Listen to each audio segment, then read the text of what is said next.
بسم اللہ الرحمن الرحیم۔ معزز ناظرین، السلام علیکم ورحمۃ اللہ وبرکاتہ۔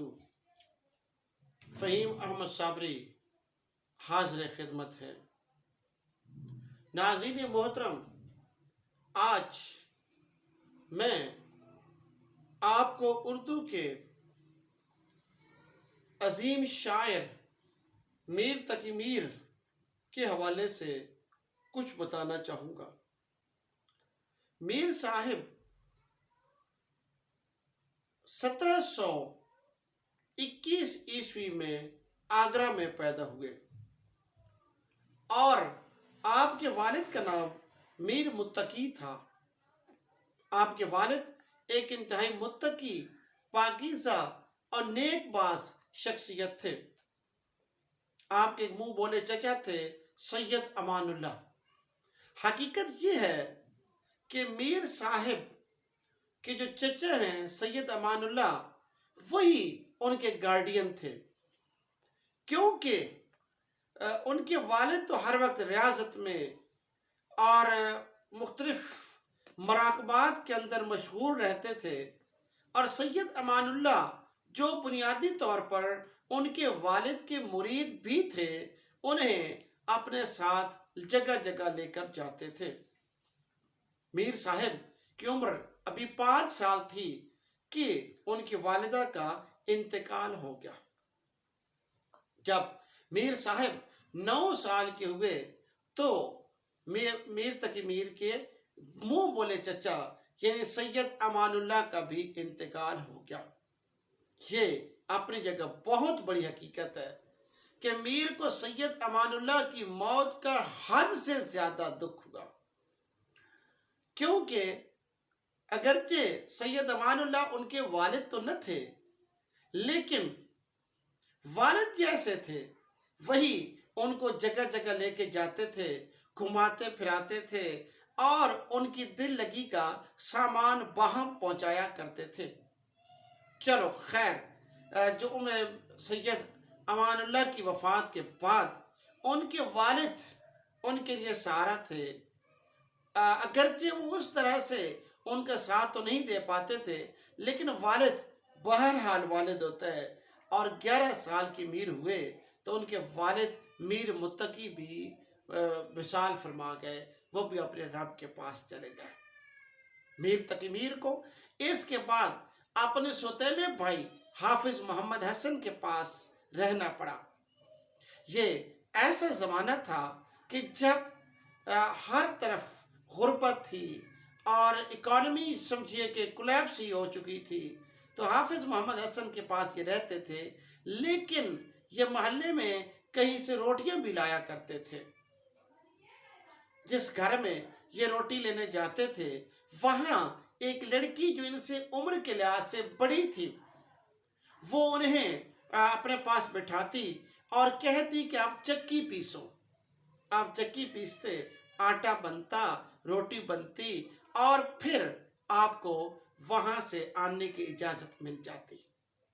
ناظرین محترم، دلچسپ بات یہ ہے کہ یہ لڑکی، یہ محترمہ جو کہ میر کو اپنے پاس بٹھاتی تھی چکی چلانے کے لیے، دراصل کسی اور ہی معاملے میں مبتلا ہو چکی تھی، اور میر بھی بالآخر اسی کے راستے پر ہو چلے۔ ناظرین محترم، جب دل لگی بہت بڑھ گئی تو یہ بات جیسے عشق اور مشق چھپتا نہیں ہے، چھپی نہیں ہے یہ بات، یہاں تک کہ میر صاحب کو آگرہ سے نکال دیا گیا۔ کہا یہ بھی جاتا ہے کہ دراصل یہ درمیان میں جھوٹا قصہ ہے، حقیقت یہ نہیں تھی۔ حافظ محمد حسن میر کا بوجھ برداشت نہیں کر پا رہے تھے، وہ ان کے جو معاشی اعتبار سے آپ بہت زیادہ مضبوط نہیں تھے۔ جب میر صاحب آگرہ سے نکلتے ہیں تو دلی پہنچتے ہیں، اور یہاں سوتیلے ماموں سید خان آرزو کے پاس پہنچتے ہیں،